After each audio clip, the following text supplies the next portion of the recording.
Thank you for joining us this morning on Breakfast Central. We welcome our viewers here in Nigeria and those watching us in other parts of the world. We hope that you engage with our conversations this morning simply by tweeting at us this morning or on all social media platforms at News Central TV. And those watching on YouTube, remember to please leave a comment. We welcome you once again to a Friday morning's edition of Breakfast Central. And just before we get into the top stories this morning and also bring you breakfast headlines, just a few quick conversations that have happened in the last 24 hours. We begin, first of all, with the story from, popular businessman Chief Razak Okoya's household. It first of all started with TikTok videos or social media videos posted by his children. Yes, if everyone who got to see this. This was posted a couple of days ago, and it did get reactions from Nigerians when it was posted, mostly because, you know, of the little details in the video where you can see a policeman standing there as part of the, who I guess is part of the influencers in this TikTok video, or this social media video where they show off wads of naira, and, dance to a new song that I believe is, sung by one of these children. But of course, Nigerians did react to it, but it didn't get the same reaction until Olumuyiwa Adejobi, the police spokesman, then reacted to it just yesterday, saying that the policeman in this video has been arrested and has been identified, rather, and has been arrested, for taking part in this, that's exactly what he says. A viral video shared by the sons of Lagos businessman Chief Razak Okoya, where they were abusing the naira, has been identified and detained for disciplinary action. The involvement of a policeman has been condemned as it is unethical. We will always strive hard to uphold the sanctity, credibility, and core values of the police. Thanks. He leaves it at that. So, yes, the reactions mostly are that the main people who are committing the alleged crime of abusing the naira, who are allegedly abusing the naira in this video, have barely, been cautioned or been mentioned, by the police spokesman, but instead the policeman in the video, who simply just stood there as an accomplice to this, crime of abusing the naira, is the one being cautioned and being, investigated. And, of course, it basically brings, once again, the conversation about the different levels of, criminal justice system for the different, caliber of Nigerians. When you're a very rich man, the law doesn't necessarily, it doesn't see you. But when you're a poor policeman who's simply just doing what his Oga asks him to do, then you will be investigated. Olive, what do you think? Oh, wow. All right, what do I think? I think, first of all, when I saw the video, even before it's made any noise, when I just saw the video on one of the very popular blogs, the first thing I thought was, do these children not watch the news? Do they not see how people have a target on their backs the moment they start to flaunt the naira? Yes. I know that there's a cultural element to spraying naira at parties. In something Nigeria, that yes, we've grown up to see in Nigeria, where people actually, apart from buying a shoebi or whatever, they plan the money that they're going to spray at the party because it feels like it's actually a lot of fun. So when the CBN conversations about it being illegal to spray the naira came up, those were some of the backlash. It's our culture, it's part of our culture. How do you want us to enjoy a party? No party without spraying money. So the first thing that came to my mind was, do these children not listen to the news? There was the Obi Kubana case and the Bobrisky one that brought it all to light. Yes. And with the dynamics of those both cases, I think the most important thing that one can point out is the fact that these are two public figures. That's why I made the news. You are children of Okoya. Do you know who you are? Do you know that whatever you do will become news? You go out there and you make this video and you post it with naira cash bundles of naira. Of course, it will be issues. Since Obi Kubana's arrest and his matter had died down, till today, I still see videos every day of people spraying naira at parties. It will not stop in Nigeria. People will keep spraying naira. But if you're a public person, I think that it's important. Sorry. Oh, Obi Kubana, please have mercy on me. It's not Obi Kubana, it's Kubana Chief Priest. Kubana Chief Priest case with EFCC. If you're a public person, you must be aware that people are watching. All they need is for someone to make a 10-second video of you, post it on Instagram, and when they see it, they'll make an issue of it. A regular person will do the same thing and nobody will bat an eyelid. So I think that, first of all, it's it reminds me of someone that's not aware of who they are, who their father is. Secondly, you are breaking the law. The Nigerian police then decides, I would have preferred if Olumuyiwa Adejobi did not say anything about that video. Yeah. But since what they said, what he tweeted about that video, you arrested the innocent policeman. So what's the man supposed to do? The policeman that they are paying salary, that is probably doing mopo for them, is guiding them. He will now tell them, no, I don't want to do this. What did you expect him to say? I mean, he obviously, will. So it once again, reminds many people that the number of policemen who are meant to be guarding, Nigerian VIPs. citizens, that are then assigned to VIPs. If you look at the convoys of very, very rich individuals in Nigeria, you see them, along with many policemen, sometimes even the Nigerian army and, private security guards as well. So there is that aspect. Yes, the policeman in that case, he's basically working for his Oga's children. Exactly. There's not much that he can do, I'm guessing he still has the right to refuse to be in that type of video. He does. But if you're going to arrest this themselves, policeman, you also have to bring in those children. So to play devil's advocate here, right, the Olumuyiwa Adejobi will speak with regards to the policeman because, he's police spokesperson. The EFCC is meant to be the ones speaking with regards to abuse of the Naira proper. Because it's a CBN Act and it's the EFCC that is, if you remember the Bobrisky case and the Cubana Chief Priest case, it wasn't necessarily the Nigerian police that took that case, it was the EFCC. And so we would expect now that the EFCC would also look at this and say, okay, well, there's definitely questions to be answered here by the children of Razak Okoya. Yeah, Even if I don't expect that I don't necessarily happen. agree. I think that if you say that a crime was committed, you don't need to say, oh, it's not my responsibility. If somebody does something wrong and it's not within the Nigerian police, first of all, has the primary responsibility I agree. of making arrests for crimes, where a crime, if you can establish there is evidence that a crime has been committed, the Nigerian police has the responsibility to bring in for questioning or to arrest and then maybe send to court. So if the Nigerian police is speaking based off the fact that that person is a policeman, they saw this video, they have a right to say, okay, we're bringing him in, or we are not handling this, the EFCC is handling this. But I think the bulk of the responsibility lies, they should never have spoken about it. If they were going to speak about it, if it was going to be a one-sided conversation, yes, absolutely. It's definitely a one-sided But once again, it once again brings back the conversation that when you are wealthy, there's a different law for you, justice system for you. When you are a poor policeman, there's a completely different, justice system for you. Now, aside that, in River State, there's also, of course, a very big story that emerged yesterday where the new chairman of Obiakpo local government area in River State, newly appointed, I believe. He recently won the election, I believe, also with the APP in River State. Put out a list yesterday of his newly appointed special assistants, as he called them. This list was 130 individuals, majority of them female, on this list. So yes, yay to, women empowerment and, whatnot, however you want to say it. So there's that, yay. More women, the gender pay gap and whatever it is. Obiakpo is not playing around with that. Wow. But, I mean, the thing here is, and I tweeted about this yesterday, that as it once again would tell you that the dysfunctionality that you see in Nigeria, I don't expect that it would just be wiped away with one new policy or one new law, one new bill. The current Nigerian government has been pushing to, to create a stronger local government autonomy. They have done all they possibly can, including the, Minister of Justice.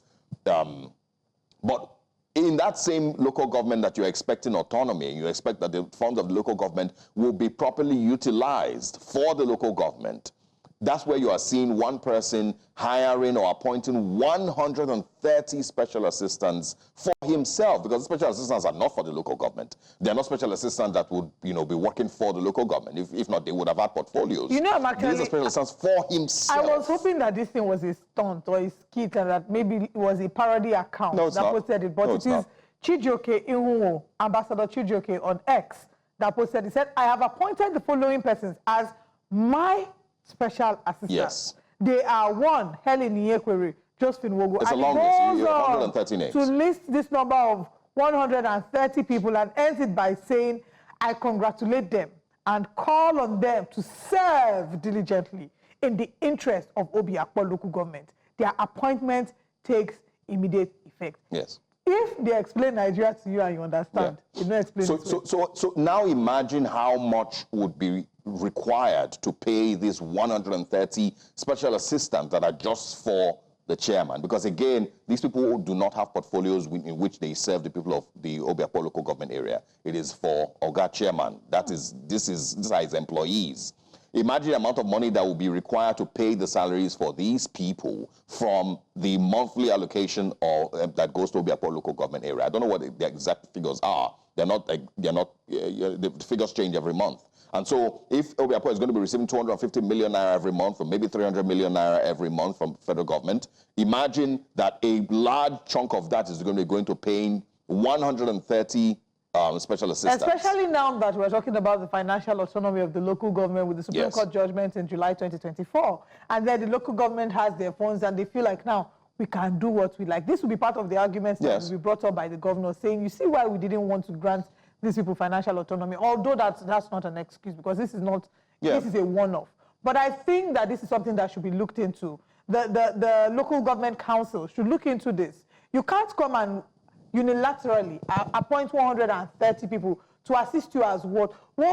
How big is Obiakpo? Yeah, but it's not just, the point that will be made by the governor. I think it's also a thing that the people of Rivers State should see clearly, and Nigerian generally should see that the people that are in charge of your local government are almost no different from the people in governor's seat. They're no different from the president. It is the same mentality that runs from the top all the way down to the local government. There's no difference. The reasons that those people are there are not necessarily to serve, but to enrich certain interests. And that's a general picture. When he was running for election. Yeah, there's nothing he can say to justify the appointment of 130 people. Where exactly did he plan to get the money? Chijioke Ihunwo, where do you plan to get the money to pay these 130 people that you have appointed? And I'm hoping that there'll be some sort of explanation to this. Because if this just goes unchallenged, what it then tells you is that the Nigerian state is just one that anybody can come and do whatever they like. Anyway, that's not the meat of our conversation today. Let's share with you what our top stories are. This morning on Breakfast Central, we're looking at the National Youth Confab. Nigerians, of course, have shared their different opinions on the conference. The president did announce that it will kick off in Q1 2025. EFCC detains 10 officers in Lagos for theft.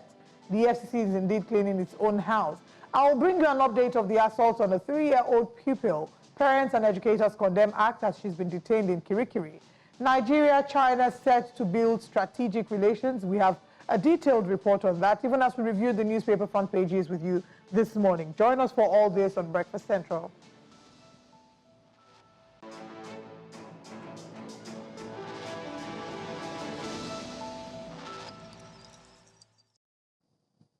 Now we begin breakfast headlines in Borno State, where President Bola Tinubu has called for an investigation into the recent terrorist attack on a military base that killed 6 soldiers. The attack was reportedly launched by members of the Islamic State, the West Africa province, in the early hours of January the 4th in Sabongida, Damboa local government area. The ensuing gun battle between the military and members of ISWAP led to the killing of 34 of the members of the terror group, as many of them fled the scene of the attack. Still talking security, let's also tell you that Nigeria's Chief of Defense Staff, General Christopher Musa, has accused foreign countries and agencies of providing Boko Haram with weapons and financial support. In an interview with Al Jazeera regarding the ongoing security challenges in Nigeria, General Musa raised concerns about the persistence of Boko Haram's activities over the past 15 years, despite the Nigerian military's efforts to defeat the group. He specifically pointed to evidence that many Boko Haram fighters captured by the military were found in possession of funds linked to powerful foreign nations, suggesting that international actors may be complicit in supporting the group. General Musa called on the United Nations to investigate the sources of funding and training for Boko Haram militants, highlighting the group's continued operations, despite the military's claimed successes in weakening them. The Lagos State Governor, Babajide Sanwo-Olu, on Thursday signed a budget estimate of 3.366 trillion naira appropriation bill for 2025 into law. Governor Sanwo-Olu gave his assent to the appropriation bill, tagged the budget of sustainability at the State House, Alausa, Ikeja. Sanwo-Olu said the budget size of 3.366 trillion naira is meant for the continuation of his administration's giant strides. The event was witnessed by the Deputy Governor, the Speaker of the Lagos State House of Assembly, and other dignitaries. And away from Lagos, Bayelsa State Governor Doyediri is asking members of his cabinet to brace for more productivity to ensure that the various projects and programs earmarked to celebrate the February 14th anniversary of his first year and second term administration are delivered. Governor Diri said this during the maiden State Executive Council meeting for 2025. Diri, who reminded members of the Executive Council of his earlier directive to present their performance report for 2024, disclosed that his administration has mapped out projects to be inaugurated to mark his first year anniversary.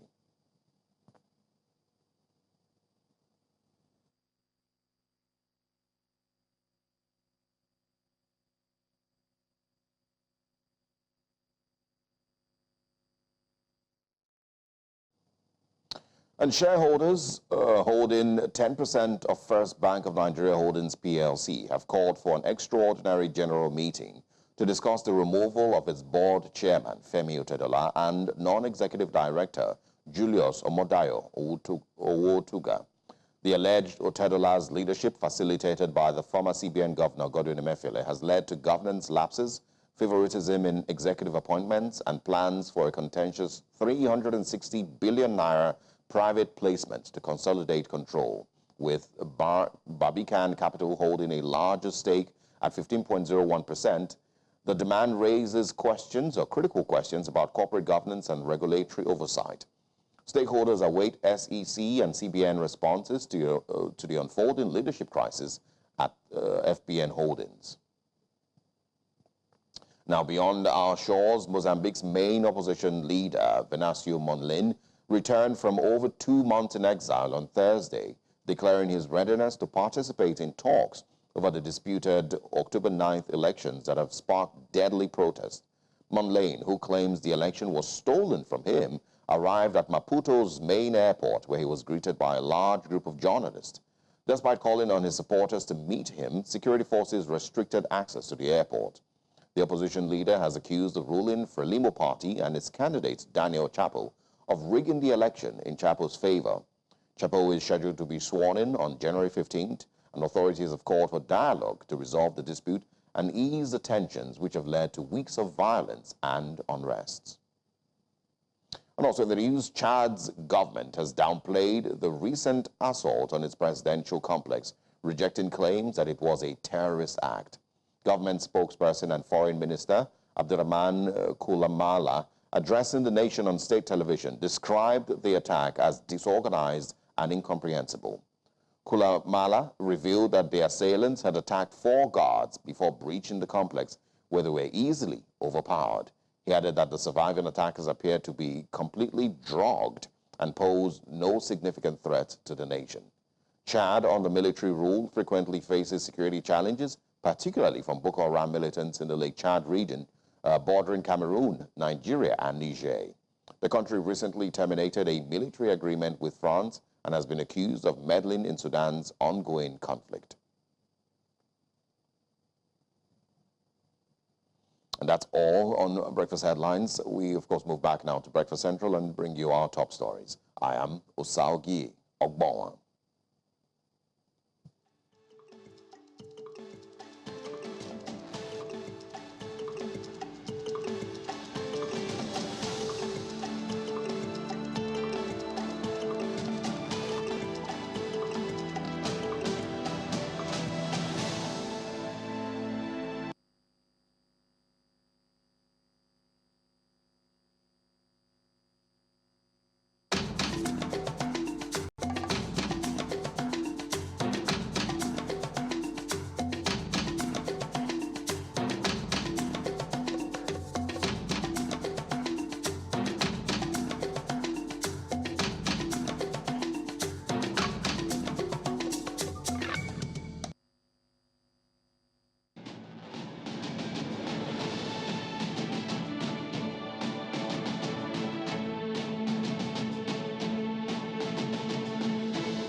Nigeria and China have pledged to build strategic relations, leveraging on their areas of strength to tap into available potentials. This was made known following a visit by the Chinese Foreign Minister to President Bola Tinubu to the State House in Abuja, where they say that the current relations between both nations have been upgraded to a strategic comprehensive level. Amadine Uyi brings us more in this report. Chinese Foreign Minister was received by President Bola Tinubu at the State House in Abuja. The centerpiece of discussion revolved around the Nigeria-China relations and cooperation. Nigeria's Minister of Foreign Affairs, while updating newsmen on discussions held, says that the meeting focused on fostering economic growth and improving the livelihoods of citizens. The partnership reflects our shared vision, of our two nations, to foster economic growth, sustainable development, and mutual prosperity. So I would say that the goal is to improve the livelihood of our peoples. He says agreements and MOUs signed will be implemented to the letter. Nigeria remains committed to the implementation of the agreements and MOUs, and also, of course, to, just like Minister Wang said, to ensure that we expand this upgraded relationship, which is the comprehensive strategic partnership. The Chinese Foreign Minister, while lauding the initiative by both countries, urged both nations to continue building their friendship and cooperation to create immense impact for citizens and the continent. Under the guidance of our two presidents, we should continue to make our relations strategic, continue to firmly support each other on issues concerning our respective core concerns, and continue to be each other's good brother that is trustworthy. He adds that respective strengths will be leveraged to build several key sectors, including clean energy, mining, defense, finance, amongst others. In Abuja for News Central, I am Amadine Uyi. The National Youth Conference is set to take place in February 2025 and promises to be a pivotal event for Nigeria, especially considering that over half of the country's population is under the age of 35. This follows the announcement of the conference made by President Bola Tinubu during Nigeria's 64th Independence Anniversary speech on the 1st of October 2024, which sparked anticipation for a comprehensive discourse on issues affecting the youth. Now, this 30-day conference is expected to address pressing concerns, including youth unemployment, education, technology, entrepreneurship, innovation, youth empowerment, and inclusion in governance, amongst others. The National Youth Conference also has the potential to affect the political climate, especially as young voters become more active. Now, while the conference represents an opportunity to address long-standing issues, there are questions surrounding the effective implementation of proposed policies. However, can the resolutions lead to tangible change, or will they remain mere talk? And what's the status of, and of course, outcome of previous elaborate conferences, and what impacts have they had so far in Nigeria? Are these conferences also a way to go? Is there a need to rethink our strategy for restructuring? Now, we'll be coming back to talk about this conversation in robust detail, being joined by our guests, but let's go on a very quick break, and when we come back, we'll dive into the conversation. We're going to be looking at the Youth Confab announced by President Bola Tinubu to kick off in Q1 2025. It's garnered mixed reactions, and we have two guests joining us to have this conversation. We have communications professional Mukhtar Suleiman. Good morning, and thank you very much for joining us. Good morning, and thank you very much for having me. Thank you. And we also have the Director of Human Angle Foundation, Angela Umoru David. Good morning. Thank you very much for joining us. Good morning. Thank you so much for having me. I'll begin with you, Angela. Let's talk about your general thoughts about the Youth Confab. It's been said that it is an opportunity for young people to come together for 30 days and the voices of young people to be heard. Would you say that young people haven't been speaking as much before now, and they have much faith in the Youth Confab? Again, thank you for having me. General thoughts on the conference. On one hand, I think because of the level of distrust that has existed in recent times between the populace and the government, there is the feeling that this is a performative gesture. But on the other hand, I would say that this is perhaps the first attempt that this particular administration has made to be proactive and to actually listen and invite people to the table for dialogue. So on one hand, it's a gesture of goodwill, but on the other hand, because of our past experiences, it's so easy to say that this is performative. Now, as to the other part of your question on whether or not youths have not been speaking loudly enough or they've not been talking all this well, I think our voices have been very, very loud for a very long time, for the longest time. If you're looking at it, even before NSAS, or even the End Bad Governance protest, or even what we even say on a daily basis on social media, or is it the youth representatives and the other organizations that represent the interests of youths as a whole. So the voices have been very loud and very clear. The concerns have been said over and over again. So on the other hand, again, another aspect of this conversation is at this point, I am not expecting that it is a new conversation in that sense of, oh, what is it exactly that are your issues? The issues have been largely the same and consistent, and what young people in Nigeria have been saying has largely been the same. So this conference at this point shouldn't be an opportunity to suddenly be shocked and say, oh, are these the issues? The issues have been clear for a long time. We already know what they are. At this point in time is to actually chat the way forward and to also build on some of the other conferences and engagements that have happened in the past. Yeah, all right. I'm going to bring in Mukhtar Suleiman now. Also to get your broad view on the idea of a youth confab.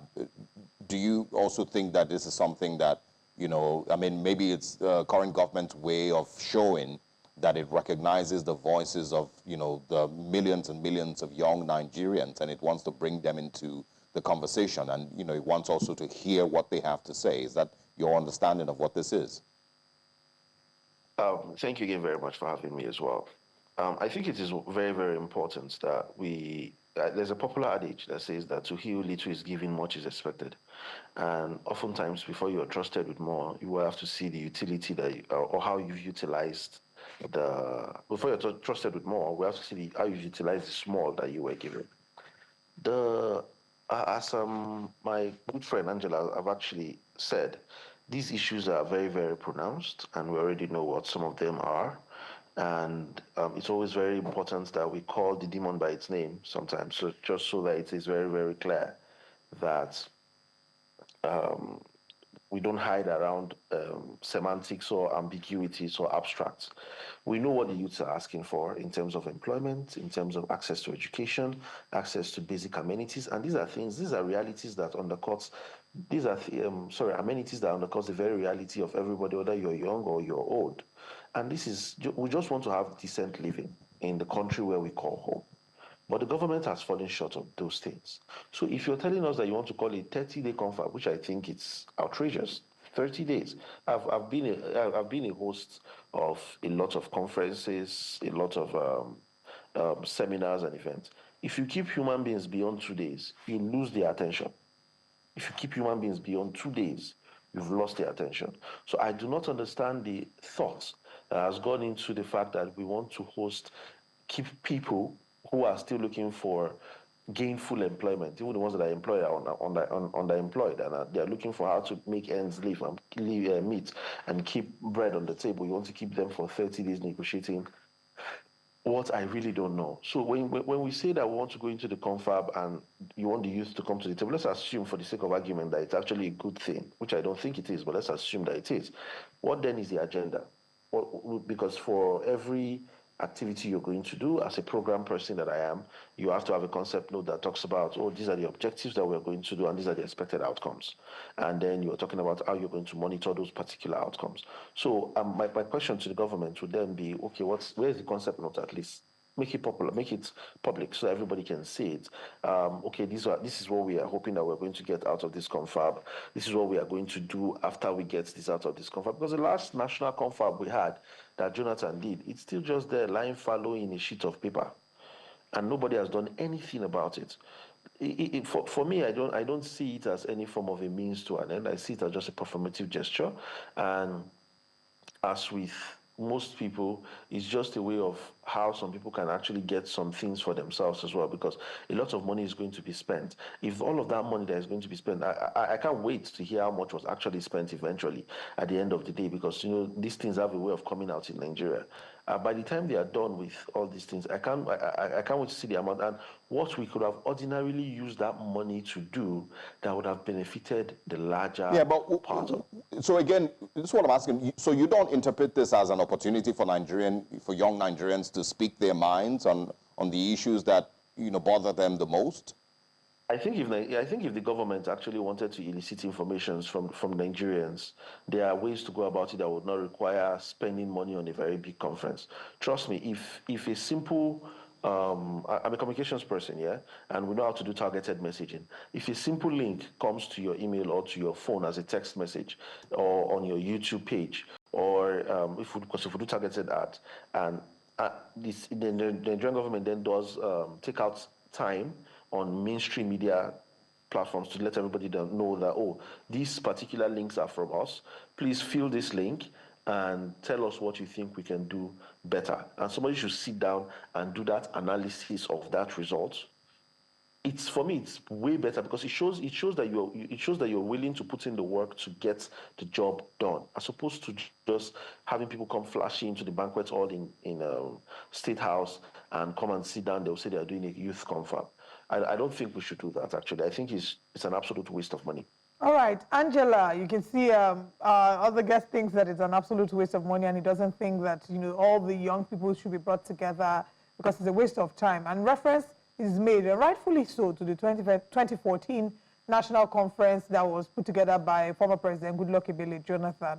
So what would be your suggestions? There are those who say that our focus should be more about implementing, because there was a report from the 2014 national conference that is yet to be implemented. So what would you say about that? Should we maybe have looked at it, as opposed to now doing a brand new conference? Or, I mean, if there is no way that we can go back from this youth confab, how can we make the best of it? I couldn't agree more with what Mukhtar has said, because the truth is there's so many things that have already been said. That's why I mentioned that from NSAS, the NBAD governance protest, and even what we say daily, on a daily basis on social media, the message is clear. The demands are obvious. Now, if you even look at some of the things or the way confab was done in 2014, the youth representation was abysmal. I think there were about 490 people there, and then maybe just about 4% of them were representatives of NANS and then the National Youth Council of Nigeria. It was abysmal. So the chances of that being repeated right now with this particular conference is very high. Now, as to what perhaps may be done differently now that we are here, now that the government or this administration has announced that this is what they want to do, at this point in time, what I am expecting to see is that the process for the selection of the delegates would be made known. If you're saying that you want to hear the voices of the young people, then who are the people that are going to be representing these young people that you want to hear from? How are they going to be chosen? How inclusive is the selection process? How transparent is it? Because when we even talk about inclusion, we think, let's just look at inclusion from this perspective. So, okay, we have young people, maybe aged between 18 and 29 or 18 and 35, depending on what framework we're looking at. But beyond that, you have to also talk about gender inclusion. You have to also talk about persons with disabilities and what kinds of disabilities, like the issues to consider when it talks about inclusion and the selection process. There's so many. So those are one of the things I'm expecting to see as regards this particular conference, now that we are at this point of the conversation, because it seems like the decision has already been made that the conference will hold, even if there are more efficient and effective ways to go about soliciting people's opinions, maybe through a digital referendum. Since we've already scaled past that and we're at this point of talking about a conference, what then is the selection process? What then, as Mukhtar also mentioned, is the agenda for the conversation? How are you going to follow through? And this also goes back to what I had mentioned earlier. This should not be a conference of asking afresh, what are your needs? What do you people want? What are the issues? No, this should be an opportunity to say, okay, we already know these are what the problems are, unemployment, and beyond even just unemployment, is even the fact that we really just want an enabling environment. We really just want a safe environment for different people. If we look at conflict-affected regions, which is one of the areas that my organization works so strongly in, you look at the fact that a lot of the people who are being engaged or disproportionately affected are young people, whether female or male. They are people that are most affected because they're the ones who are easily co-opted into these insurgent groups. And even in cases where you have conflicts, they're the ones who are suddenly may become breadwinners. You have 14, 15, 16-year-olds becoming breadwinners. How are the voices of such people in even those remote areas going to be heard? It shouldn't just be a gathering of all the Abuja elites, so to speak. So yes, those are some of my thoughts. Yeah, so Mukhtar, let's bring you back in. What do Nigerian youth have to say? If you found yourself at a conference, or you have an opportunity to actually speak on behalf of young Nigerians, what are the things that you think Nigerians or the young Nigerians have to say? What would they want to say to the current administration? And also, in what ways can young Nigerians become, bigger players in deciding the trajectory of our country? Nigeria, I would repeat what the president said during his campaign, which is let us breathe. And for now, I won't say let the poor breathe, but let the youth breathe, in the manner of speaking, because we cannot have a government that have strategically removed all forms of support that government should give to its citizens and expect that there's going to be a thriving environment for people who do not come from money. So I think that's also a big problem. In response to your question where you said, how can Nigerian youth be big players? We have been big players. It's just that we've not had a way to communicate what we want changed in a manner that is receptive to the people who actually have the power to change them. I don't think this confab will make any difference because, let me tell you the truth, it's going to be a party affair at the end of the day. So the singular reason that it's going to be a party affair, that means that those people who are going to do the communiques, the rapporteurs, and people who are going to collate things are just going to go and sing the praises of the president. So he says, oh, this is what the youth said. The youth said you are doing very well. So the pain points that are very, very instrumental, that needs to be communicated very strongly to the president, will not get back to the president. I don't see it happening. As someone who has been in the political space for a very, very long time, it's a lot of careful English, let me put it for lack of better terms. I'm trying not to use any vulgar language. It's a lot of carefully placed English pieced together in a way that just elevates the ego of those who are actually at the helm of affairs. And the God-honest truth, the sad part of it is that real meaningful change that affects human lives are made from positions that have political processes in them. How then do you get access to the political processes when the political processes itself is looking for ways to push you? I mean, look at the people who sang the praises of Buhari during the time of Buhari are the ones that have suddenly become open critic of President Tinubu. So it looks like whenever you are in the villa, what they say, if you are eating, you don't chop. If you are eating, you don't talk, because it's bad table manners. And I'm thinking that's the same circle until we find a way to break that circle in such a way that you can look power to the face and say, this thing is wrong.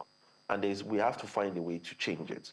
Until we actually get there, where we get people who are bold enough to actually take this step, and not just one, because you can't get a forest with one tree, and not just one. We can do it collectively. Whether you are in Aso Villa, or whether you are in the Senate chambers, or whether you are even selling bread in the market, you can look at power and money to the face and say, no. Whether you embody this much power, with much power should come much responsibility, and you're not taking enough responsibilities for the actions or inactions that you are supposed to take. All right, we need to change that. Angela, Yeah. let's ask you the same question. Exactly. What do young Nigerians have to say? What is in the minds of the many young Nigerians, even those in the rural areas? What do they really want to say to the, the current administration? And also, in what ways can they also play a bigger part in, current day Nigeria without necessarily, doing a youth conference? So without, in an attempt not to even repeat all the beautiful points that Mukhtar has made, I'll add that I think it's very important that, or what young people really have to say at the moment, or are demanding, is to actually acknowledge the injustices that have been meted out to young people in this country. Because we can't heal or move past that if we suddenly sweep it under the rug and act like these things never happened. Consistently, over the years, there have been so many ways, so many ways that young people have met with really terrible systems, systemic inequality, systemic injustices. All of these things are some of the things that I believe that young people in Nigeria want to be addressed, because there can be no healing, there can be no moving forward without acknowledging these things and seeking to even repair the harm that has already been done. Would you like to maybe share examples of some of these things that you think young people need to speak about to ensure healing? Okay, should we even talk about the facts? Should we even talk about enter? That's just one example out of many. First of all, there was a lot of gaslighting to making it look like it didn't happen. And then you had people that were wondering that, did we all hallucinate? Was there some form of mass hallucination? That's one example. You don't turn around and abuse. It's just like being in an abusive relationship. You don't abuse people and then you turn around and act like, oh, nothing happened. That's one example. Or should we even talk about the End Bad Governance protest? That is another example. Then on a daily basis, is it from the policies that are made, from one particular education minister saying that, oh, you know what, if you're 18, if you're less than 18, you can't get into the university. Do we even realize the ripple effect of such policies on young people, what it suddenly means, how they suddenly are set back and they're unable to move forward? One more example I can easily give is even in the fact that you have a lot of young people participating in the creative and gig economy these days, but they do not even have the basic things that they need or enabling environment. These are things, forms of injustice that we should actually be acknowledging, or that should be acknowledged by those in political office. So those are some very easy, low-hanging examples I can give. All right. Thank you very much for joining us. Angela Umoru David, as well as Mukhtar Suleiman. Thank you both for your valuable contribution to the conversation this morning. I do also want us to quickly touch one more, on certain controversies that have arisen out of this before we end the conversation. As quickly as we can, let's talk about what your suggestion would be for the mode of selection, because that has been one area of controversy, that those who have alluded to the fact that they think, Omoyele Sowore thinks that the confab is targeted at maybe just compensating the president's son's friends. And, there have been lots of controversies in that regard.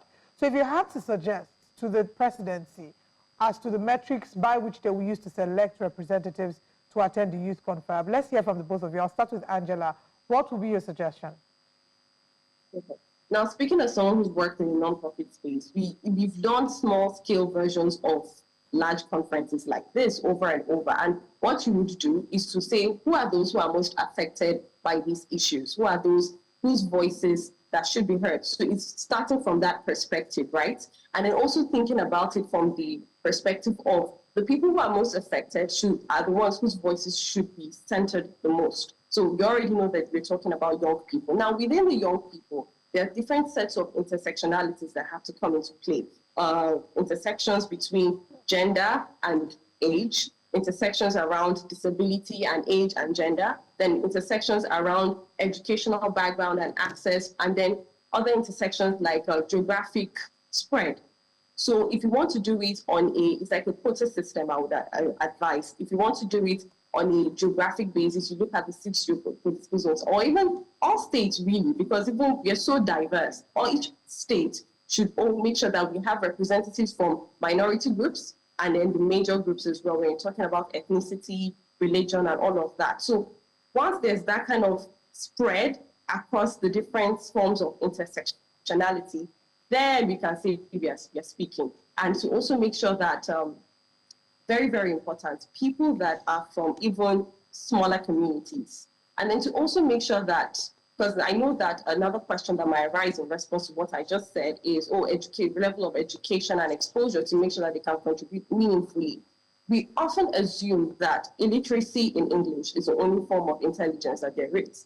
But then there are other forms of intelligence, and what we are even here for is not about who can speak the most elitist form of English. It's about what are your experiences, what are your needs, how best can we meet those needs. So this is a summary of how I think this process should look like. All right, thank you for highlighting that.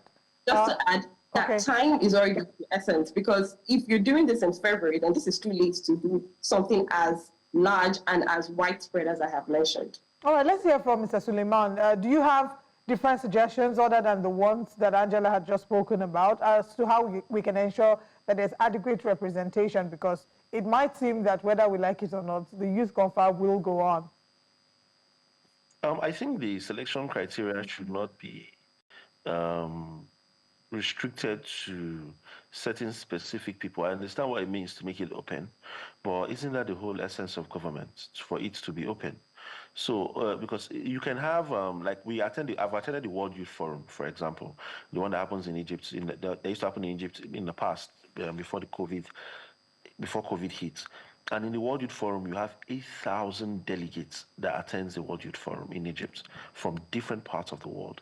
And yet that conversation is managed in such a way that you can have multiple conferences happening at the same time, and multiple panels happening at the same time. And then during the World Youth Forum, they usually pay attention to those people who raise their hand to ask questions during panels. They pay attention to those things, and then they call those people for a smaller meeting, and then with that smaller meeting, they have deeper conversations that then ties to the larger objective of the forum. So the point I'm trying to make is you don't necessarily have to keep it small. Open it, let everybody attend, and then find creative ways of ensuring that within the people who attend, you can find voices that are very, very eloquent, voices that are very, very strong, that are not strong on Twitter, but that day they have something to say. You can then pick them out carefully and then go sit with them somewhere else and then have deeper conversation with them. Of course, using the Chatham House rules where there's no recording and no reference to who they are. Yeah. Also, I mean, Mr. Suleiman, just before you go, yes, there have been, a handful. It's not very many, but there's been a handful of young Nigerians who have made their way into, government spaces. Yes. Unfortunately, majority of them end up as special advisors here and there, but there's still a few that have made their way to, to Aso Rock somehow, some way, or to the National Assembly somehow, some way, or to some critical government spaces. Have you been pleased with the outcome, that these persons have brought, from their presence there? Is there any of them, or are you excited with what we've gotten from young Nigerians when they found themselves in governance? Now, as someone who has done a little bit of work in the political space or in the governance space, this is something I will just tell you. I'm a realist. I'll just give it to you as it is. I do not trust the judgment of somebody who works very closely with any political office holder. Why? That person oftentimes, it's very few, oftentimes those people don't tell their employers the actual truth. They just tell them what they think they want to hear so that they can have job security. So if I need somebody to speak on my behalf as a common Nigerian, I would not trust the person who is currently actively working inside the villa. I'm not going to trust that person's opinion. I'm not going to trust that person's to represent my own personal voice. I mean, like I said, you would see people who were very, very protective of Buhari's mishaps currently being open critic of the current government of the day simply because they don't have appointments. There's this thing that FFK, Femi Fani-Kayode, as much as I don't like his approach sometimes, but there's something that he said.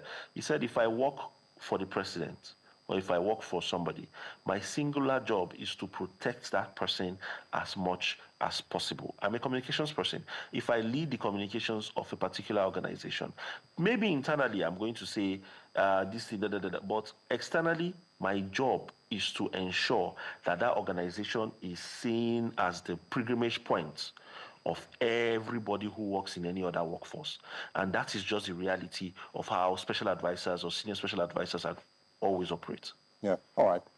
Mukhtar Suleiman, thank you very much for joining us this morning. And again, Angela Umoru David, thanks as well for your time.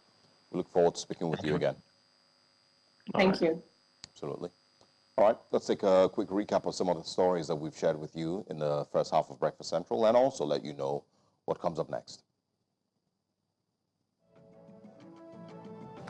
The National Youth Confab, Nigerians differ on conference. We had Angela Umoru David and Mukhtar Suleiman join us for the conversation. EFCC detains 10 officers in Lagos for theft. A conversation we highlighted earlier this morning in the news. An assault of 3-year-old pupil, parents, educators condemn act. We also had this conversation in the news this morning. All right, now let's share what's coming up next on Breakfast Central. Coming up next, Nigeria and China set to build strategic relations. The newspaper front pages as well, major stories making headlines across Nigeria this morning. And also we'll share with you what our top stories of the week are.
Welcome once again. Now let's take you through the newspapers and share with you the major stories making headlines across Nigeria this morning. And also remember that you should be a part of the conversations. We have our guest joining us also, who will be sharing his views with us on these newspapers. We kick off this morning with the Punch newspapers, because should be on your screen in just a few seconds. The Punch this morning says Nigeria-China plan collaboration on military training and arms production. China announces 1 billion yen grant for Nigeria and others to train over 7,000 military personnel. Obviously, I think everyone should understand what's going on here, but hopefully we'll figure it out later. Power stagnates at 4,500 megawatts despite $3.23 billion loans. Afenifere Igboho offers support as police squad combats Southwest bandits. We can also see on the Punch this morning, Senate grills finance minister over subsidy savings. Man jailed 2 years for defrauding American of $345,000. Sanwo-Olu signs 3.36 trillion 2025 budget, opens 5 roads in Lagos. And of course, you can see Biden, Trump, and others paying tribute as President Jimmy Carter is buried. A lot of conversations emerged from the video clips, at the burial ceremony yesterday. I saw it. There are people who were wondering. Someone said, "Oh, to be a fly on the wall or on the chair beside both of them to hear what Obama and Trump are laughing about." But I think the key thing, for me is really just, again, and I'm hoping that people get to learn. Unfortunately, I don't think that we're learning fast enough. No. Which one? It's the key point there is that once again you are seeing glaringly that the person that they called Hitler orange Hitler, rapist. He was about to come and destroy democracy in America. He is about to, jail all his political enemies. He is the new Hitler. He's the same person that they were all playing with yesterday, and Obama was cracking up with yesterday. Well, it just tells you that, no, honestly, it really just tells you that when they are playing politics, really, a lot of the things that they say are, 90% of them are lies. Okay, you know and what? It's not just in America, it's all across the world. We have our guest in the studio who's joining us to review the papers. We have Mr. Habib Aruna. Thank you so much for joining us this morning. Good morning. So let's get your thoughts first of all. Let's start with that. Did you see anything off about the fact that Obama was laughing with Trump and it became headline? Kamala Harris even looked at him and himself. Looked at him and looked away. I just feel like she looked at him and like, oh, and she looked away. Everybody's saying Kamala Harris is pained, that the thing was peppering her in her chest. He was peppering her. Yeah. I don't think he was peppering her. She just looked away. And Obama may have just been a class act of showing courtesy. The fact that we don't agree. With Hitler. Yeah. I mean, we want. Please, let's get your thoughts. I don't share the sentiment of my friend. Okay. Tell us. I happen to be a very knowledgeable person by the U.S. politics. I've taught it before. I went there to teach it. What you see is beyond the surface. Obama cannot be a friend to Trump.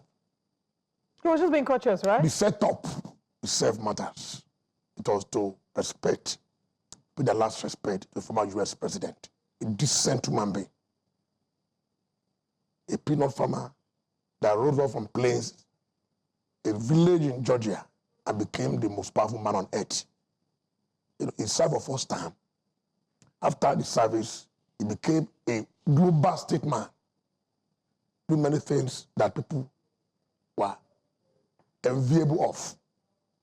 So what happened yesterday was to pay last respect. At the same time, they should have come.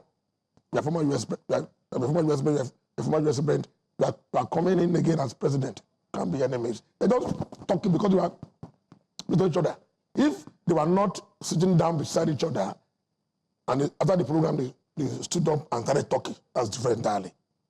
You can't expect them to be frowning face when they are sitting close to each other. Oh, that happened. Even Trump, as he was passing by, shook the hands of Pence. First time in more than 4 years. So they don't matter, my friend. So you think that it was just courtesy that he was extending? The conventional something. With him. With me, they talk less. You see, and don't forget that Trump is a guy. The guy that is a showman. He is a showman. That's the most popular man in your party. I'm sitting close to him, and I'm talking to him, and we are laughing. There's sharing conviviality. So that it's not as if they have any. No. It's a normal thing. It's a normal report. The situation, what they came to do, matters a lot. To pay like that respect. Look at them. All of them were there. Look at the atmosphere, well choreographed, and the thing was well done to pay the last respect. As I said, to decent human being, as against the man described as Hitler. Okay. He did describe him as Hitler. Obama? Yeah.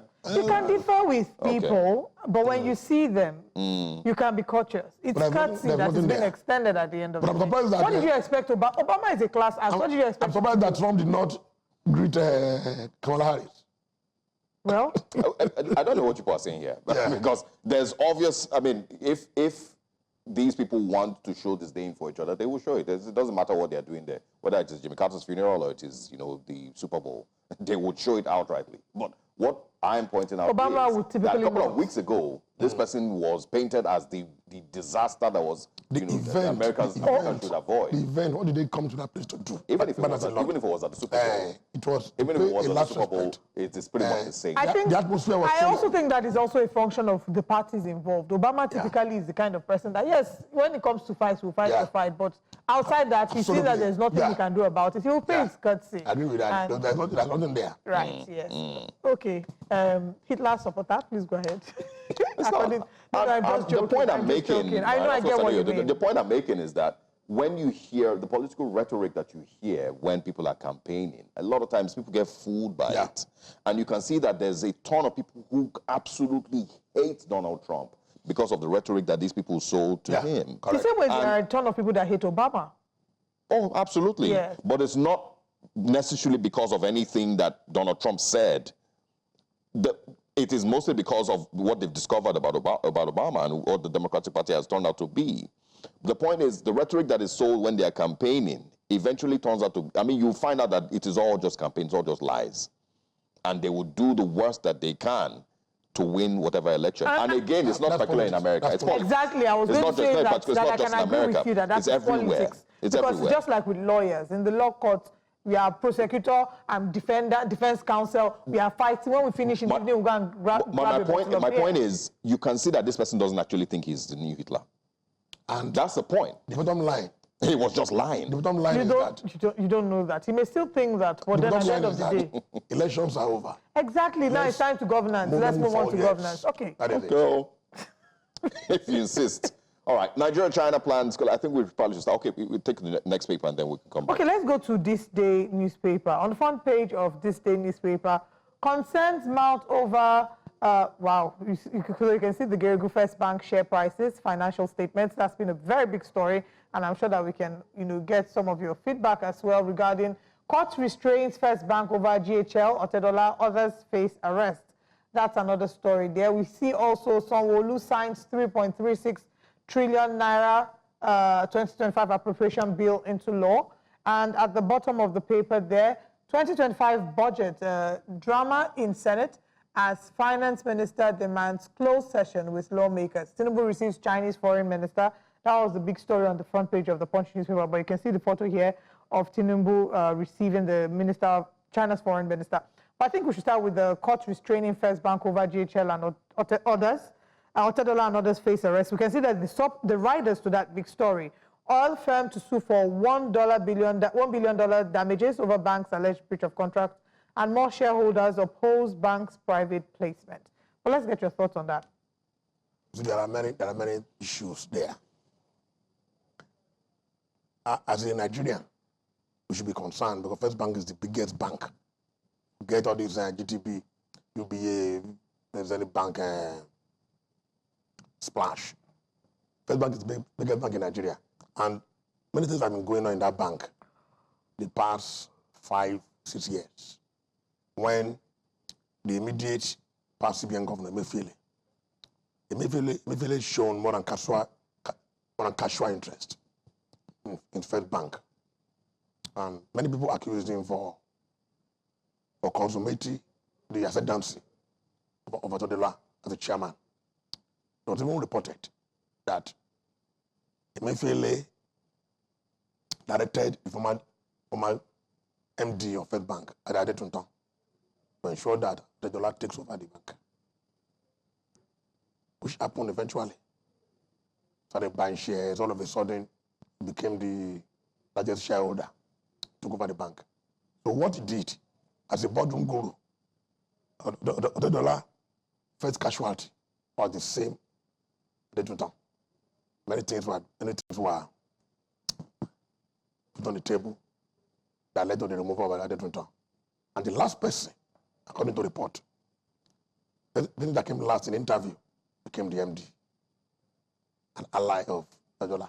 So there had been crisis. So the former largest shareholder, Otedola, was pushed aside. Otedola was bringing in his boys to the bank and doing things that were a name maker to First Bank, and by extension, Nigeria economy. That is why people decided to fight back.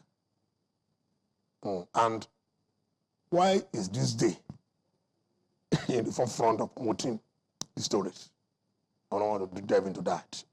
Many things is happening behind the curtain. What is happening behind the curtain? What do you think is happening behind the curtain? I don't want to dive into that here. You guys are journalists. So you think it's beyond the First Bank shareholders and what they're saying? That's if I don't think there's a personal differences. Where do you think this is headed? Well, I think eventually the CBN will have to intervene to save shareholders, save people that are putting money in the bank and the Nigerian economy. Because we can't put the bank in the hand of the dollar that is playing politics with it and use it to promote and pursue his personal interest. I think the government will intervene. And then I said that, why are other papers not putting it on the front burner? So why is this day? Yesterday too, it was this day from Play Story. The Punch has, I think the Punch has that as well. But not too prominent. But my concern, as I said, is for the federal government to save that bank from collapse so that the interest of shareholders, they are people that are putting their money in the bank. Because most Nigerians still believe that the bank is the safest. So the federal government has a duty, the Ministry of Finance and the CBN government. What is the yardstick for determining what is the safest bank? You know, who made them the safest bank? It's beyond the surface. For example, before now, you see, Wema Bank.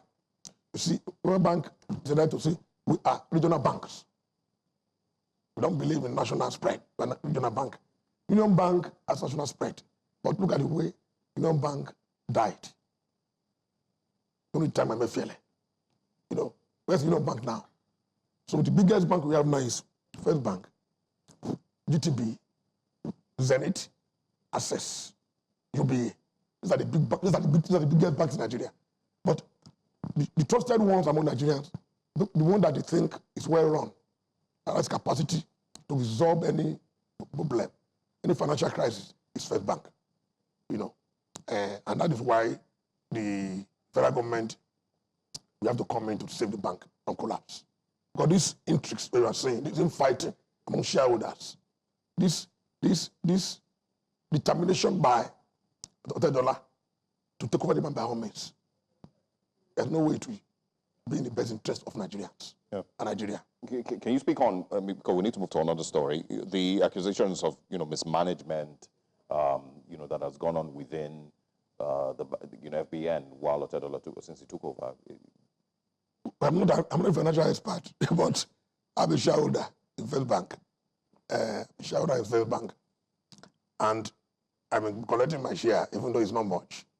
But I'm also interested, and I'm afraid that if this thing continue to affect my money in the bank, I don't put money in the. I'm a GTV person, but I have shares in First Bank. Anyway, let's not do. But more importantly is that the bank has a major influence in the economy of the country, and the CBN, I'm sure, is aware of what is going on and is watching closely, and I'm sure at the right time they will intervene. Yeah. Well, one of the news reports, also goes beyond it and says, that it says here more facts have emerged concerning the alleged failure of First Bank to fulfill its part of a deal to fund the exploration and development of OML 120, contrary to the agreement it had with management of General Hydrocarbons Limited. So it feels like it's a lot bigger than, just what is on the surface. I'm telling you. And even the chairman of this day is also immersed in that crisis. That 2 days ago, the court stops him from withdrawing money, all his accounts in Nigeria, tied to this kind of story too. So I'm saying that we need to be very careful, more circumspect, in the way we look at it. It's beyond the surface. Yeah, we need Rema singing us about the background while we're telling the story. All right. Nigeria and China plan collaboration on military training and arms production. Let's talk about that. The foreign minister of China was in Nigeria yesterday. Very powerful man. To meet Tinubu. Shows the growing influence of Nigeria, the global stage. And part of the thing they discussed was the issue of military alliance, military collaboration in the face of increasing attack on Nigerians by terrorists. And they even discussed the issue of currency swap. Rather than relying on dollar, can rely on the yuan and naira to engage in economic activities. And don't forget that China is becoming more involved in African affairs. And China sees Nigeria as a major player in Africa. So by sending their, not just general minister, the foreign minister to Nigeria, that means a lot. That means that they attach more importance.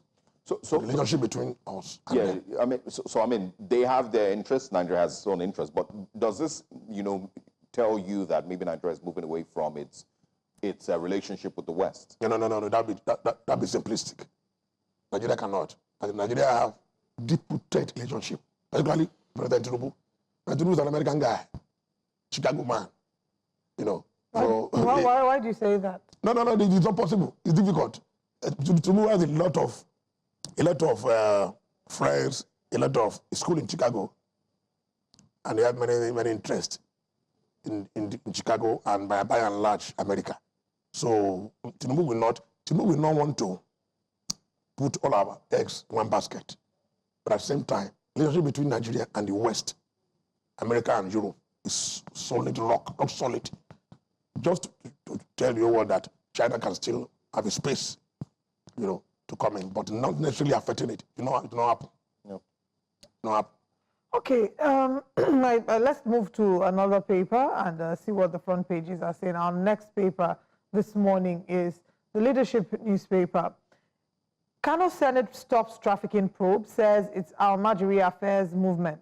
False mode of transportation. We only want children reunited with families, says police. This is, of course, talking about the 59 minors that were intercepted from Kano to, I think they were going to Nasarawa. They had gotten permission from, according to, anyway, we'll come back to talk about that. 19 killed as terrorist attack Chad presidential palace. Your policy is not working, Bauchi governor tells Tinubu. CBN suspends extension of export proceeds and repatriation. Benue Christmas attack victims buried. We'll take another paper now, but just to quickly touch on the Kano senator stops trafficking probe. The story, I don't know if you've been following the story, 59 minors were found in a bus. They were being transported, and they were arrested, and the driver was being interrogated for trafficking. Driver, on the other hand, says, it's not trafficking.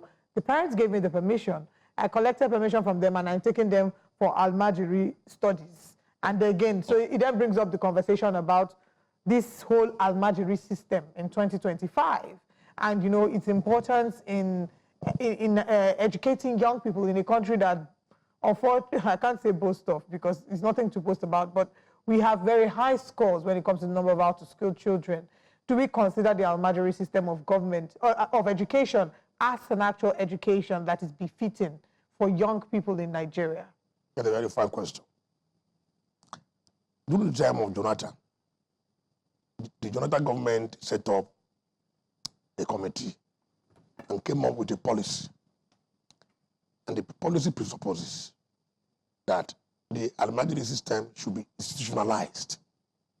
In other words, funds were provided by Jonathan-led federal government, build schools and other infrastructure for the Almajiri so that they can easily go to school. And just 2 days ago, don't forget, the MD of NNPC said it was a product of Almajiri schools. What stopped them from expanding on it? I school in Kano. I was in Kano for 7 years. And I'm aware that some parents in Kano, we have children, give them place and tell them to go and look for food. And on your own. You have your children. You will go and buy place for them and tell them they are their own. Is that not what's happening in Lagos at these traffic lights when you're seeing all those children begging? Their parents are in the corner. Not from the south, from the north. Yes, it's institutionalized. Yeah. It has become their way of life. And that is why the government should intervene. So what this man is saying, this Kano senator, she understood. They are part of the problem. The elite in the north, they are so detached from reality on ground to pursue genuine things and benefit the people. There's a video in circulating where Senator Shiomole raised an issue on the floor of the Senate that the money we are appropriating for the military need to be well monitored. We follow this money, we monitor them, so that the military generals will not be using the money we are appropriating to build universities in their villages, in their towns. You saw the video. Oshimole said some of the senators supported it. So Akpabio was now trying to put it into first vote. The nay had it. My brother, these people will be telling you that they don't support the tax reform bill. Thank you. Tax reform bill. They don't support it. And on the issue of terrorism, when that part of the country is more affected, people die there every day. They don't go to farm. So just to show you that many people are benefiting from this thing, particularly from that part of the country.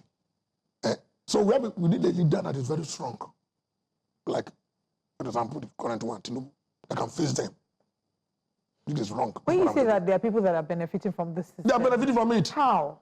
Not because, why are you afraid?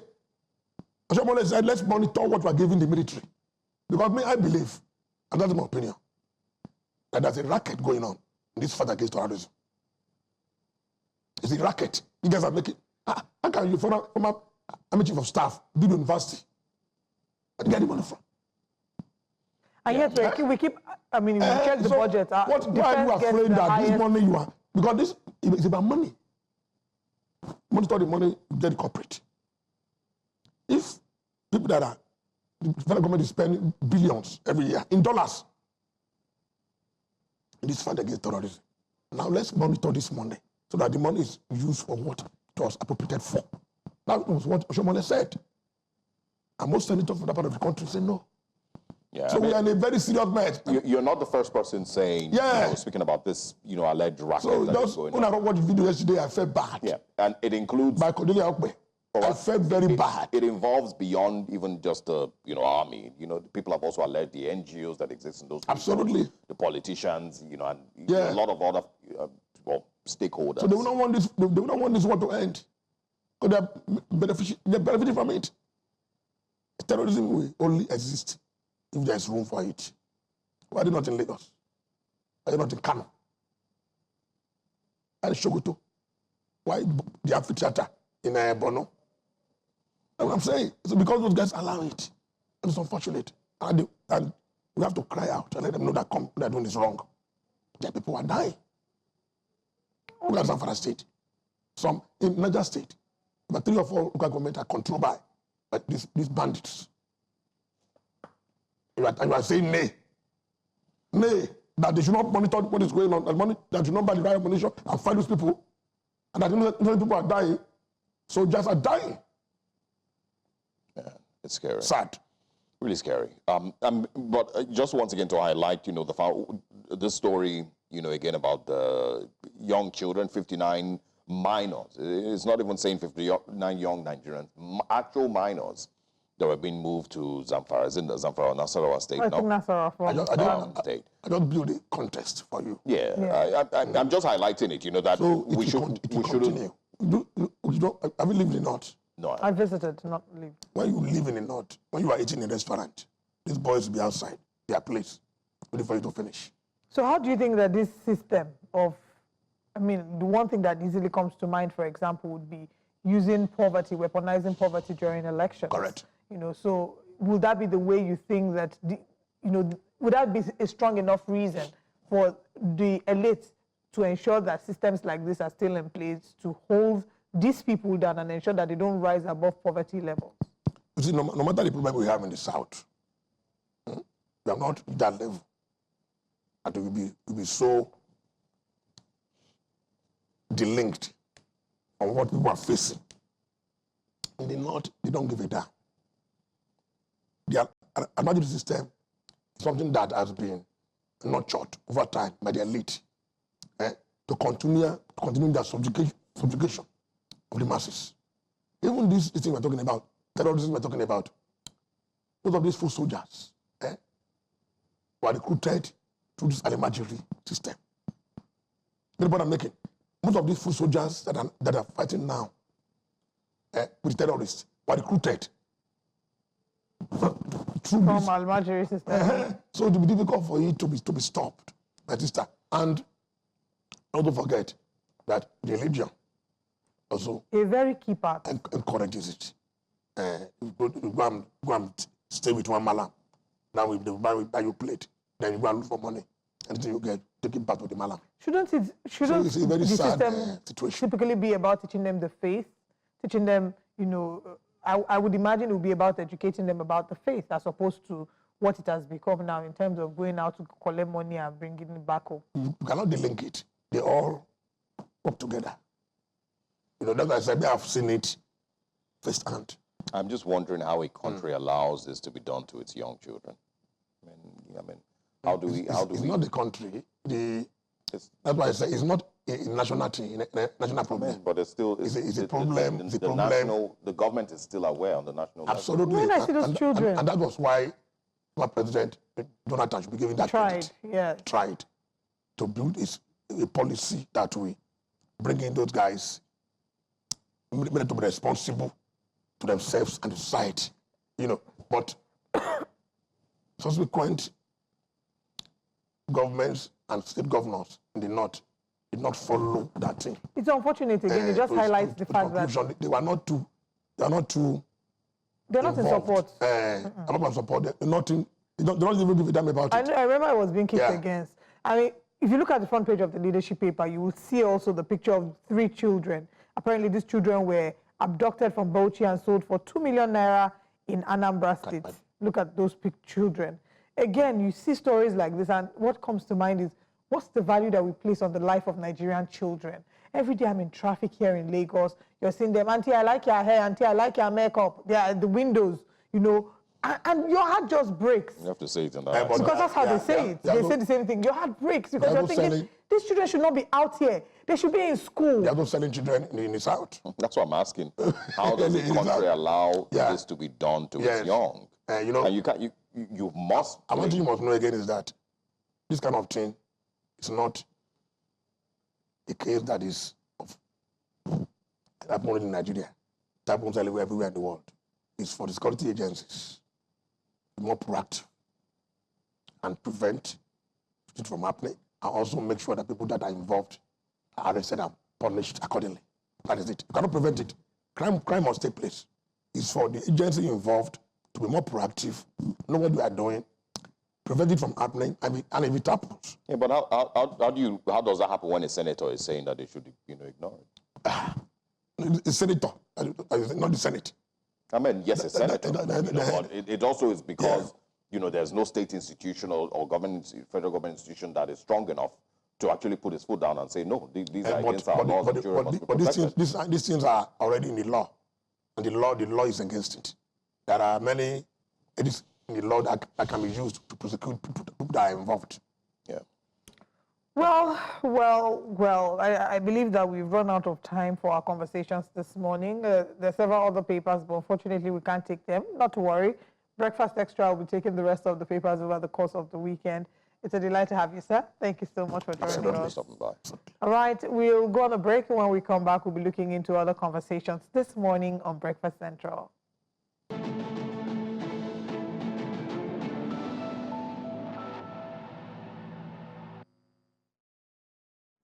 Welcome once again, and of course, to get into our final story for today, let's tell you that the Economic and Financial Crimes Commission, EFCC, has detained 10 officers from its Lagos Zonal Command over the alleged theft of missing operational items, I beg your pardon. The Commission spokesperson, Dele Oyewale, confirmed this in a statement in Abuja.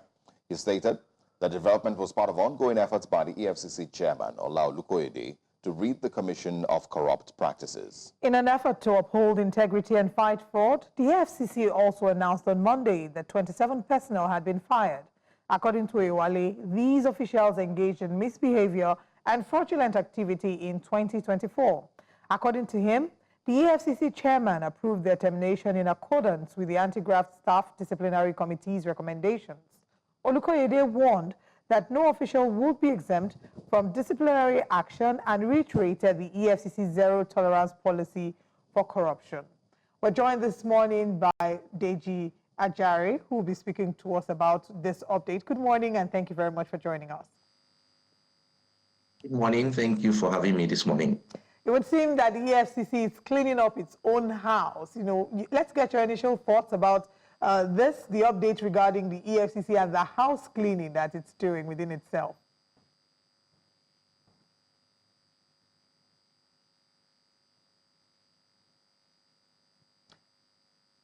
Can you hear us? Sorry, I didn't get your comments. I wanted to get your thoughts on the house cleaning or housekeeping that the EFCC is doing within itself. Yes. I think the arrest and of the EFCC operatives by EFCC itself is a commendable step in the fight against corruption.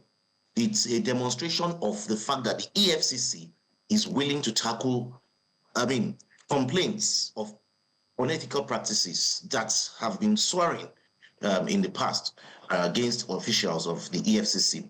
Now, you see, because corruption and unethical behavior like the ones alleged within law enforcement agencies undermines public trust and weakens the effectiveness of anti-corruption initiatives by government. Now, essentially, what EFCC has done here by saying clarity begins at home is that it has reinforced its own credibility. It's a key anti-corruption institution in Nigeria. So this story is about operational items within the EFCC. Does this, also, put, fuel in the fire? When people say that, the EFCC, officials maybe also, may not have their hands clean with, even funds that they receive from suspects. Is there, any possibilities that those also happen, that some of the monies that they claim to have been recovered, may also be taken by some of the officials? Perhaps it could be that funds that were recovered, it could also be that maybe funds that were set up for sting operations could also just be devices. One cannot say specifically because the EFCC has, smartly refused to disclose all of them. But one of the things, at least, that I saw in the statement by the publicity person is that this current effort, is part of a broader initiative to root out corruption within the EFCC. Now, for me, such measures are essential to curb impunity. And without, putting structures in place to curb such impunities, the organization itself cannot be effective because it certainly will mean that there will be compromises of very important cases. And of course, you will agree with me that over the years, there have been so many very important cases that appeared from the beginning to be slam dunk sort of cases. And then, before you know what's happening, you just find funny scenarios playing up. And then you'll be wondering whether these people are actually serious or they're not taking us for a ride. I recall once when a sitting Senate president, although not by the EFCC, but by another anti-corruption institution within the country, attempted to prosecute a sitting Senate president by alleging that it owned certain companies with which it was acquiring properties without obtaining certified true copies of the incorporation documents from CAC. And by the time the case had started and they went back to CAC, the files of the three companies were missing. You look yourself, really? Are we serious? Because obviously there has been compromise. There is no other way to explain that. So for me, when we have anti-corruption and law enforcement agencies strengthening their internal mechanisms of curbing corruption, curbing unethical practices, it should receive the support of all Nigerians. And that's exactly the excitement that I have for this issue here. Is it a fair call that a number of Nigerians are making, asking for the names of these officers? Part of the calls I've seen, asking for their names, asking that they need to see their photos, the same way that the EFCC would typically display the photos of other young Nigerians who have been arrested and sometimes are being investigated. So we've seen a number of people saying, give us their names, let's see their photos as well. Even though we've criticized a number of times the display of photos of young Nigerians before a court of competent jurisdiction has pronounced them guilty. But let's get your thoughts on that. Yeah, you see, what you have seen here is it's symptomatic of all law enforcement and anti-corruption agencies in the country. Yeah, because whatever is good for the goose should be good for the gander. If you arrest ordinary Nigerians for mere allegations and you go over the media and display their names, their faces, and even allegations of weighty corruption allegations, for instance, sometimes. And sometimes when if these people are eventually discharged and acquitted after trial, you don't get to come out to, refute your earlier statements. You should be able to apply the same standard to your officials. It's the same thing we have with the police force sometimes. A lot of times, you get to find news of, okay, efforts, okay, 33 police officers were dismissed. We want names mentioned. And sometimes, even more importantly, because they are law enforcement agencies, it is important that sometimes, apart from the fact that there is need to name and shame, there is also the need, for instance, to make the public aware that such persons have gone through this process and have either been found guilty within the internal mechanisms, and such punishment has been meted out. It reinforces the people's confidence. It is important. These things are not, they should not be things that the agencies should have the option of doing or not doing. So yes, while we commend the EFCC for taking this step, yes, it should go beyond what it currently has done by disclosing the names and photographs, and perhaps this could also even help the EFCC itself from preventing situations where its former officials will go and continue to impersonate officials and use that opportunity to deceive and dupe innocent Nigerians. Does it also, help, with the credibility of the EFCC? Now, I mean, you've said it, that this is, good because it basically gives the EFCC more, seemingly more credibility as it tries to clean its house. But there have been at least 4 previous EFCC chairmen that have been accused of corruption. Ibrahim Magu, Ibrahim Lamorde, Farida Waziri, I beg your pardon. I mean, I think 4 of them have been accused of corruption in the past. So, does this help in any way, really, in cleaning the EFCC's image? Yes, like I have said, the efforts, the steps that they have taken certainly will go a long way in, first, of course, like I said, restoring confidence in these agencies, one, and it will also send a strong signal that by leading by example, it is already even telling other Nigerians and other anti-corruption, other law enforcement agencies that it is back and ready to do its job. So yes, certainly it will restore confidence. And but then again, like we have said, more needs to be done. It is not enough. It is good and it is commendable, but it is certainly not enough. Such measures must continue progressively. I agree. And at the end of the day, the EFCC may even need to create a register that is publicly available for persons to come check and see what measures they have taken internally to cleanse their system. All right. Well, I've seen a number of reactions as well. People who don't believe the EFCC, they say that the EFCC is announcing the suspension of 27 imaginary, they refer to them as imaginary EFCC officers, which is why a number of Nigerians are calling for the names to say, give us evidence to show that they're actually, these are actual people and not just numbers that are thrown at our face to make us believe that you're actually cleansing the house. But hopefully we can come back to talk about this. I want to deviate a little to a conversation that we started the show with today. The Okoya kids were seen on camera. There was a video of them dancing. I don't know if you saw the TikTok video of them dancing with money. And then there was a police officer in that video. And I'm hoping, yes, that's the video there. And the police, the Nigerian police, Olumiyiwa Adejobi has reacted to this video because there was a police officer there. And if you see the tweet, he did say that the police officer has been identified and that the action is not in line with the Nigerian police. Do you expect that the EFCC would maybe invite them for questioning? Do you expect that the same treatment that was given to Cubana chief priest and to Bobrisky, who were also alleged to have abused the Naira, do you think that the EFCC is charged with the responsibility of bringing them in?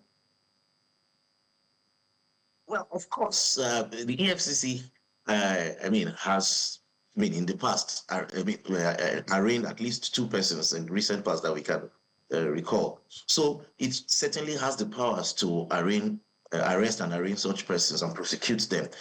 Whether they will do it is a totally different thing entirely. And you see, you must agree with me. In Nigeria, we have 2 sets of law, one for those who are privileged and one for those who are not. And it is the reason, for instance, just a couple of days ago, there was the video of a teacher, that was in circulation who was slapping a kid. That lady was arrested, and I totally supported the arrest of that lady. But then just yesterday, she was arraigned, and she was remanded in Kirikiri prisons till the 18th of February. That is over a month, for over a month. We have had more serious cases of assault. For instance, some years ago, Senator Elijah Abo was caught on camera seriously assaulting a lady, an adult, with the help of law enforcement agencies, of police officers. Of course, he was arraigned in court after the hue and outcry. But what happened? He was not even remanded for a day. He was granted bail immediately. Yeah. That tells you that the taxi driver in Abuja as well, with the senator. Thank you very much. Yeah, thank you very much. Too many cases, thank you very much. Like that. Even the Code of Conduct Tribunal chairman, I believe. Chairman. Yes, in thank you very much. Abuja. That's many, and it's just once again a glaring, picture of how there's two justice systems that exist in Nigeria. Once you're rich, you have your own justice system, and then once you are, poor or broke or have no influence, then you have your own that immediately, grabs you like a lion and tears you apart. Absolutely, absolutely. And interestingly, this is not something. It is something that most of us would sit down, pontificate, and condemn. But look, we're all waiting for our opportunity to be the oppressors. That is what I have actually observed. So really, why we should sit and condemn this, we must also try to start thinking to ourselves, why is this continuing? Because eventually, those who are less privileged, the moment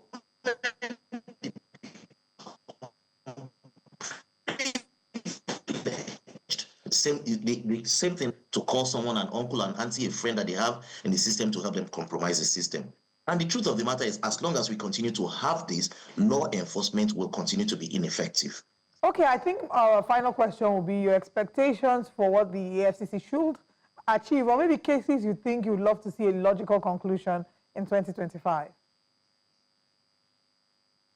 Yeah, in impunity cases that check impunity in all facets of our life, in terms of human rights violations, in terms of governance issues, in terms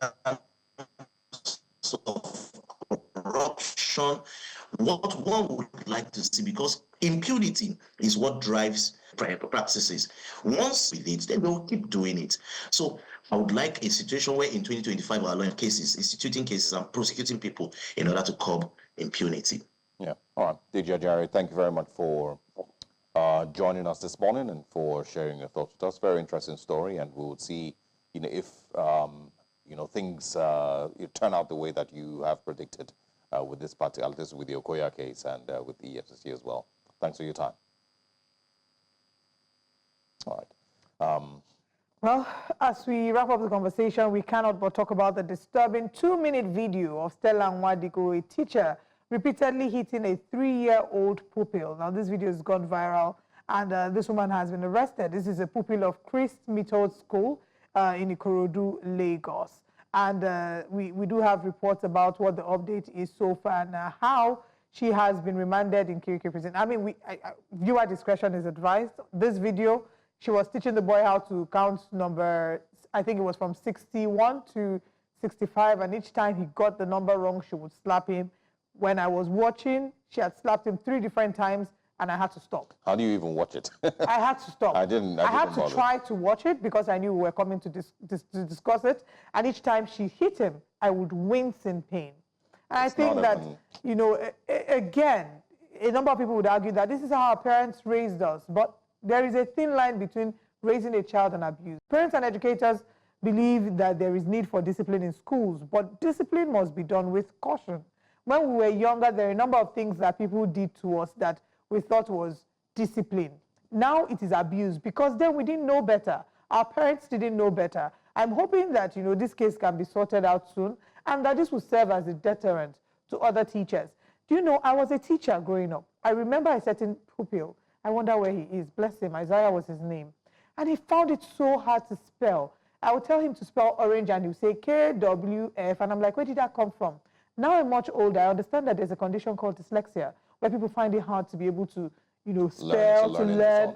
And maybe that's maybe Isaiah had dyslexia. So we don't have enough information out there to let teachers know that there are certain children that are gifted differently, that require different kind of attention, not the one you keep beating them. You're beating them and they're not learning anything.